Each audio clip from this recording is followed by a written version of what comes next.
하나님 말씀 우리 한 절 보시겠습니다. 마태복음 6장 12절 말씀.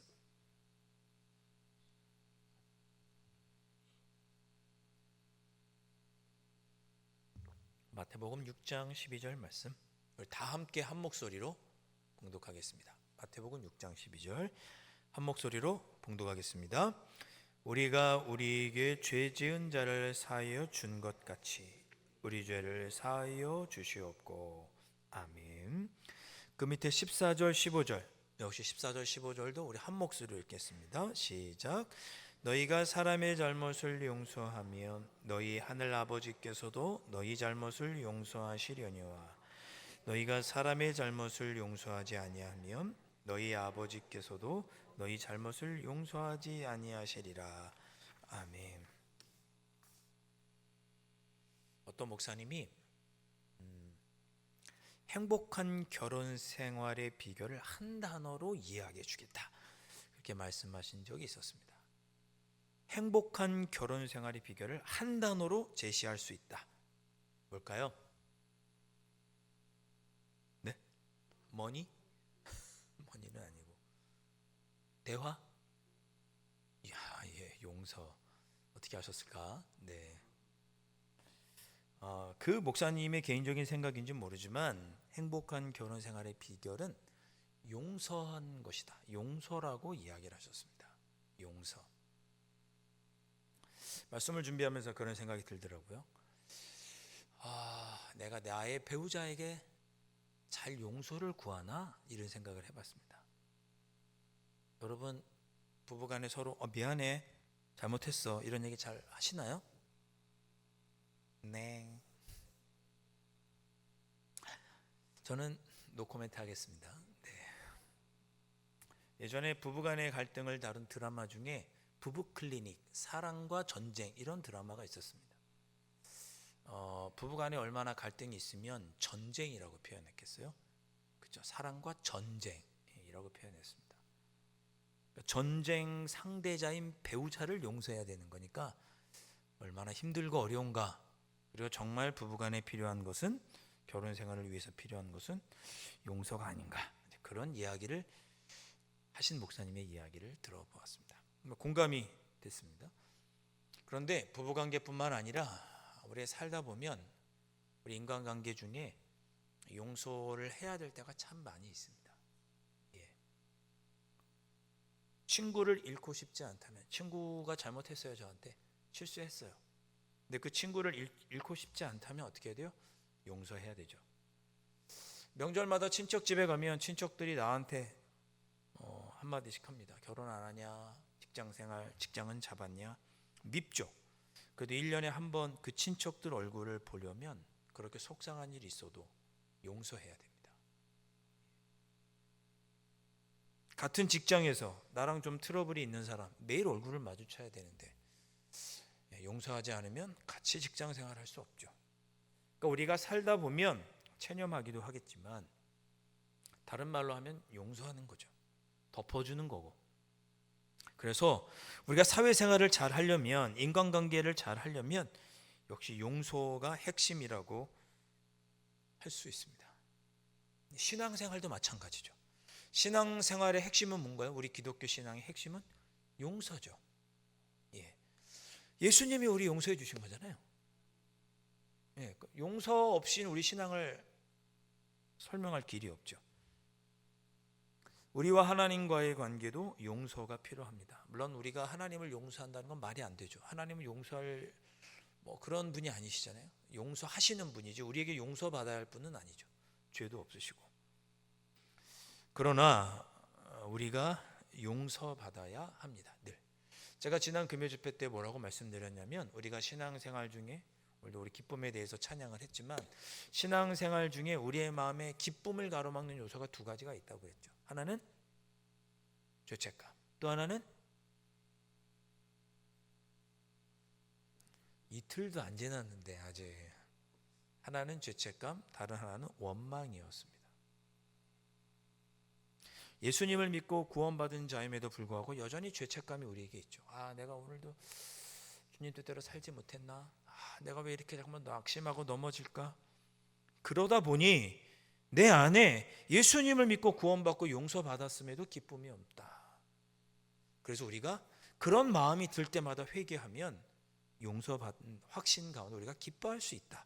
제가 그런 이야기를 드렸습니다.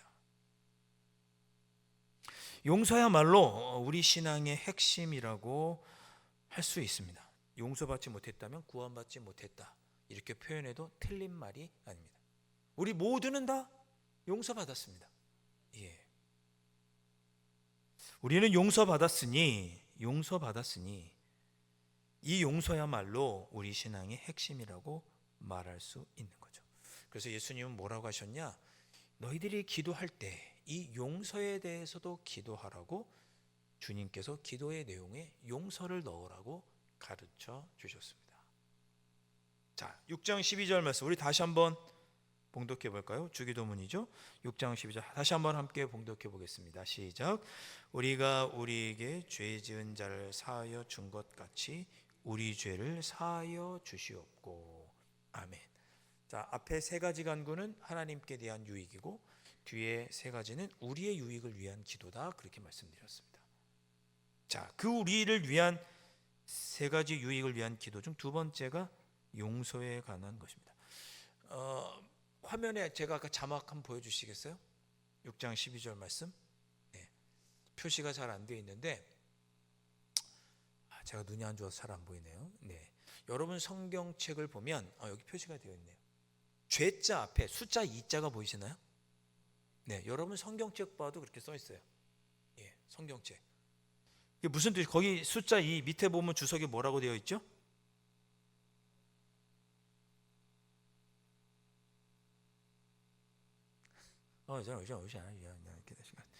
빚진 자를 탕감하여 준 것 같이 우리의 빚도 탕감하여 주시옵고. 이렇게 번역이 되어 있습니다. 다른 번역은 이렇게 되어 있는 거예요. 그러니까 성경은 죄를 빚이라고 하는 개념으로 갖고 있는 거죠. 빚. 하나님 내 죄를 용서해 주시라는 얘기는 내가 하나님 앞에 빚진 것을 탕감해 주십시오라고 하는 그런 표현입니다. 빚졌으면 어떻게 해야 돼요?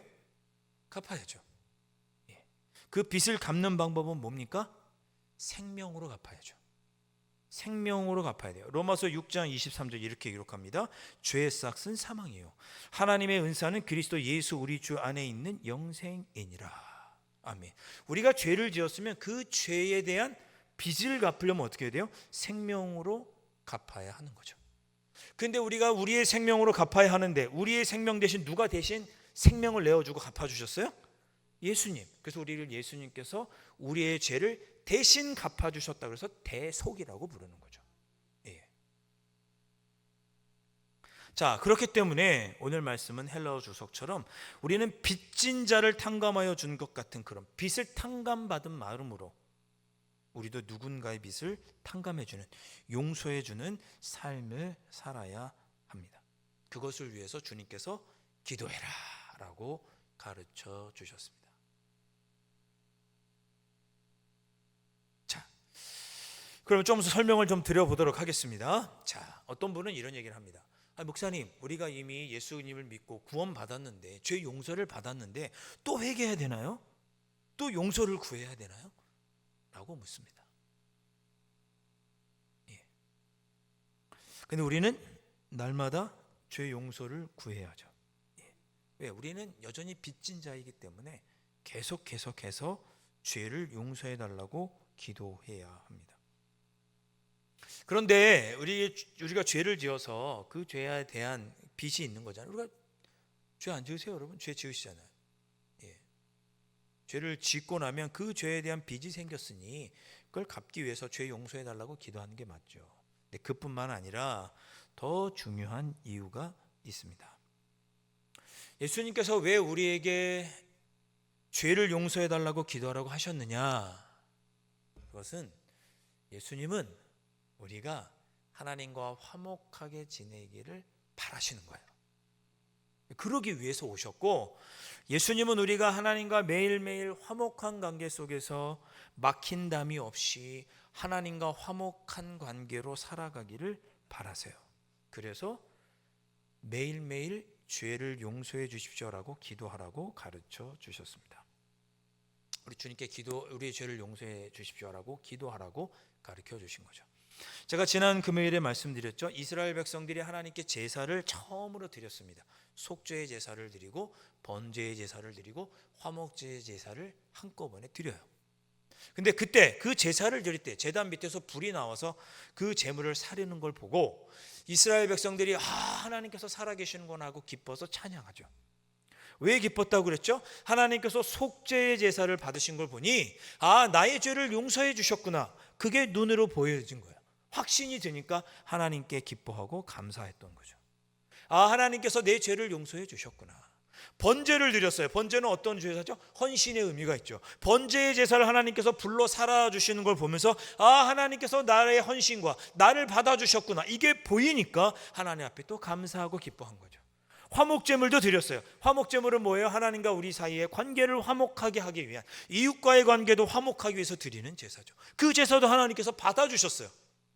그러니 하나님과 내가 화목하게 되었구나, 이걸 깨닫게 되니까 기쁘고 감사했던 거죠.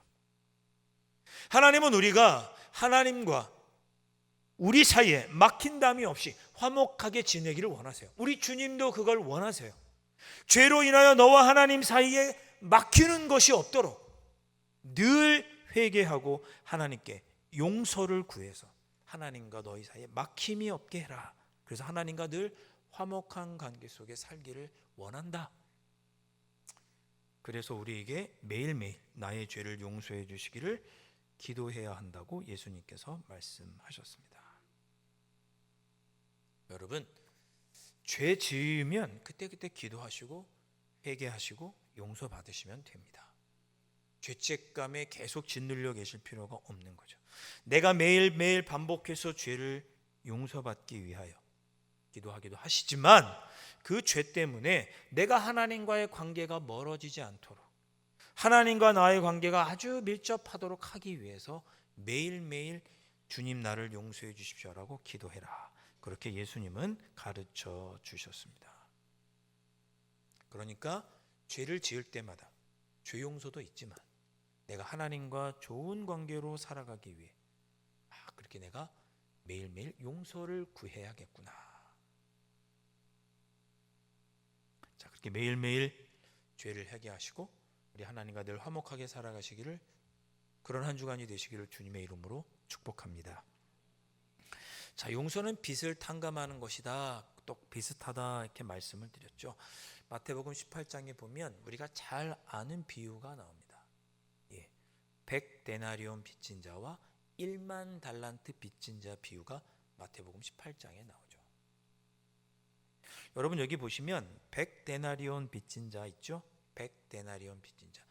우리 마태복음 이제 21장에 보면 한 데나리온이 100데나리온 빚진 자였는데 1데나리온, 한 데나리온이 하루 품삯입니다.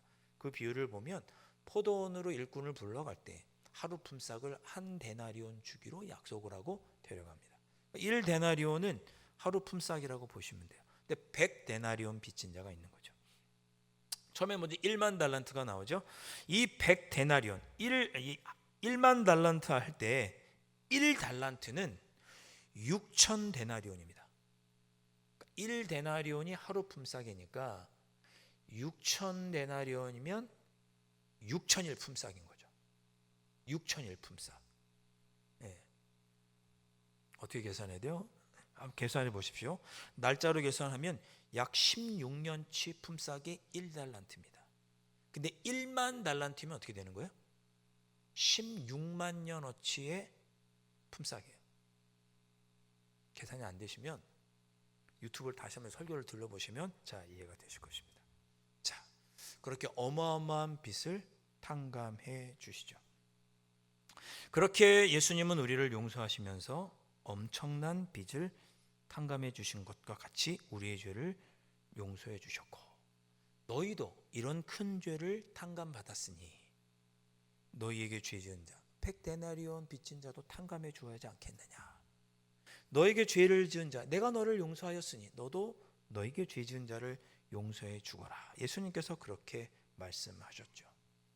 그러니까 우리가 매일매일 기도할 때, 주님, 제가 하나님과의 관계가 화목하기 위하여 제가 죄를 지은 것을 고백합니다. 용서해 주십시오. 기도하시고 나에게 죄를 지은 자를 용서할 수 있도록 해 주십시오라고 기도하시는 거죠. 제가 처음에 말씀드렸잖아요. 부부관계의 핵심은 뭐라고 그랬어요? 결혼생활의 핵심은 용서다. 우리가 살아가면서 모든 인간관계를 할 때 역시 뭐가 필요하더라? 용서가 필요하더라. 내가 매일매일 우리 가정 안에서, 직장 안에서, 사람들과 심지어 교우들 간에도 우리가 화목하게 지내기 위하여 뭐가 필요하더라? 용서가 필요하더라. 내가 주님께 용서받았으니 나도 용서하며 살 수 있게 해주십시오. 그렇게 기도하라고 주님은 가르쳐 주신 것입니다. 오늘 읽었던 말씀 중 14절과 15절 말씀, 제가 14절 읽고 여러분 15절 읽어주시기 바랍니다. 너희가 사람의 잘못을 용서하면 너희 하늘 아버지께서도 너희 잘못을 용서하시려니와.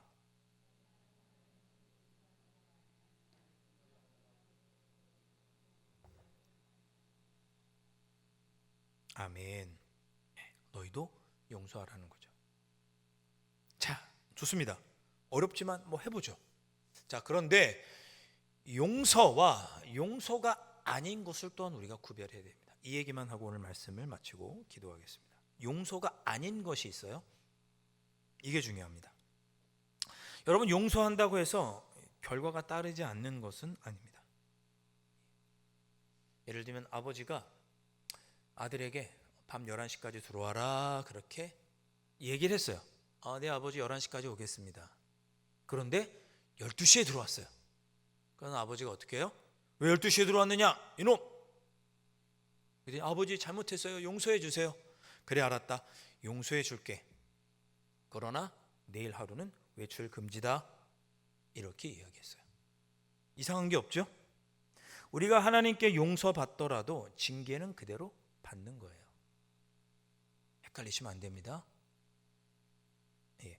용서한다고 해서 그 죄에 대한 결과가 따르지 않는다는 것은 아니에요.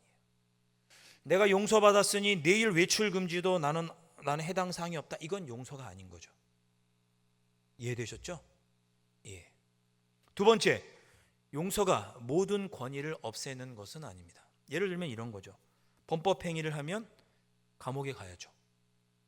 범법 행위를 하면 감옥에 가야 됩니다. 우리 나라에 권위가 있잖아요. 범법 행위를 하면 감옥에 갑니다. 잘못한 일에 대해서 개인적으로 용서받을 수 있죠. 내가 잘못했습니다라고 뉘우치고 목사님이 가서 그래요, 당신 죄 졌지만 용서받을 수 있습니다라고 했다고 해서 법을 어겼으면 교도소 가는 게 맞지, 내가 그 안에서 회개했으니 더 이상 나는 감옥에 있지 않아도 된다, 이렇게 말할 수 없다는 거죠. 십자가에 달린 강도가 자기 죄를 고백했다는 이유로 십자가에서 내려오지는 않습니다. 십자가에서 죽죠. 마찬가지로 교회의 권위를 침해하면 결과가 따릅니다. 성도가 죄를 짓고 뉘우치지 않고 계속해서 죄를 저지르면 교회는 행동에 나서서 징계할 의무가 교회에게 있습니다. 그렇게 하라고 성경도 그렇게 했고 우리 헌법, 교회 헌법에도 그렇게 되어 있어요. 잘못을 판단하는 것은 교회의 의무예요. 무조건적인 용서는 교회의 권위를 버리는 것이고 교회에 주신 주님의 권위도 버리는 것입니다. 용서하나 그 용서를 하게 되는 교회의 권위까지도 버려서는 안 되는 것이죠. 셋째, 용서가 아닌 것 뭐냐? 용서는 아무 판단도 하지 않는 것이 용서라고 생각해서는 안 됩니다. 예수님께서 뭐라고 말씀하셨느냐? 마태복음 7장에 비판하지 말라 그렇게 말씀하셨어요. 비판하지 말라. 맞습니다. 비판하면 안 되죠. 그런데 이렇게 바로 이어서 무슨 얘기를 하냐? 제자들에게 진주를 돼지에게 던지지 말라고도 가르치십니다. 비판하지 말라고 말씀하신 후에 진주를, 참된 귀한 신앙의 진리를 돼지에게 주지는 말아라 그렇게 예수님께서 마태복음 7장 6절에 가르치세요. 그럼 우리는 어떻게 해야 돼요? 누가 돼지인지, 돼지에게 진주를 던지는 게 어떤 행동인지 판단해야죠. 다른 사람을 너그럽게 판단한다고 해서 아무 생각도 질문도 분별도 없이 해야 한다는 것이 아닙니다. 그건 용서가 아니에요. 잘못했으면 벌을 받고 교회의 권위를 무너뜨리지 않고 그것이 옳은 것인지 아닌지 충분히 판단한 후에 용서하는 거죠. 그것 없이 무조건 덮어주는 건 용서가 아니다. 어떤 분이 그런 얘기를 하시더라고요. 예수님이 우리에게 하신 용서하라는 말은, 잘 들어보세요. 마음에 한번 새겨보세요. 우리가 우리가 여러분 강아지 많이 키우시죠? 예, 강아지 많이 키우시잖아요. 혹시 독사, 뱀을 키우시는 분 계십니까? 예. 뱀을 막 목에다 칭칭 감고 다니고 생각만 해도 그냥 부끄러운 얘기인데, 진짜 부끄러운 얘기인데 뱀을 너무 싫어하기 때문에 하겠습니다. 우리 선교를 이제 태국에 갔잖아요. 김학의 씨 벌써 웃으시네. 첫날에 이렇게 자는데 벌레가 침대에 누워 있는데, 제 1인실 조그만 방이었는데 뭐가 툭툭툭 지나가는 거예요. 뭐야, 불 딱 켰더니 뭐가 있었을까요? 뱀은 아니었어요. 뱀은 아니었어. 뱀이었으면 큰일 났죠. 바퀴벌레가 이렇게 딱 벽에 붙어 있더라고요. 얼른 신발을 들어가지고 그냥 딱 잡았습니다. 다시 누웠어요. 오만 가지 상상이 다 되는 거예요. 그때부터 갑자기 바퀴벌레가 내가 자는데 내 입으로 들어가면 어떡하지? 내 이불 속으로 들어가면 어떡하지? 캐리어 속으로 들어가면 어떡하지? 이거 뱀 나오는 거 아니야? 그래서 제가 어떻게 했냐, 김학일 장로님 방으로 피신을 했습니다. 그게 상상이 되니까 잠을 못 자겠는 거예요. 그 방에는 이제 강종훈 선생님하고 김학일 장로님 두 분이 계셔가지고 부끄럽게도 그 방으로 피신을 갔습니다. 말이 딴 데로 샜는데, 자, 한번 용서하라는 것을 이렇게 비유한 거죠. 우리가 독사를 강아지처럼 데리고 다니진 않습니다. 그렇죠? 용서라는 것은 독사가 강아지가 만약에 된다면, 우리가 독사를 데리고 다니진 않지만 그 독사가 뿅 해가지고 강아지가 된다면 예전에 그 강아지가 독사였다는 것을 잊어버려 주는 것이 용서다, 그렇게 이야기를 했습니다. 전제는 뭐예요? 독사가 강아지가 돼야 되는 거죠. 그가 강아지가 됐을 때 그 강아지가 된 독사를 예전에 독사였다고 생각하지 않고 잘 데리고 다니는 게 용서라는 거죠. 전제가 뭐예요? 독사는 강아지로 변해야 돼요. 죄를 지은 사람이 독사 그대로 있으면 우리는 용서를 할 수가 없어요. 그건 용서도 아니에요. 그 독사를 데리고 다니는 건 어리석은 일이죠. 용서라는 것은 그런 걸 판단하는 거예요. 얘가 여전히 독사로 있네, 얘가 강아지로 바뀌었네, 그러면 용서해 줘야겠구나. 이것을 판단하는 지혜가 있어야 합니다. 예수님은 우리에게 가르쳐 주십니다. 너희들이 매일매일 죄를 짓는데 그 죄를 짓고 하나님께 회개하고 용서받아 하나님과 좋은 관계를 지냈으면 좋겠고, 그리고 너희들도 누군가를 용서하며 살아야 하니 그렇게 누군가를 용서하며 살 수 있도록 하나님께 기도해라. 그렇게 예수님은 우리에게 가르쳐 주셨습니다.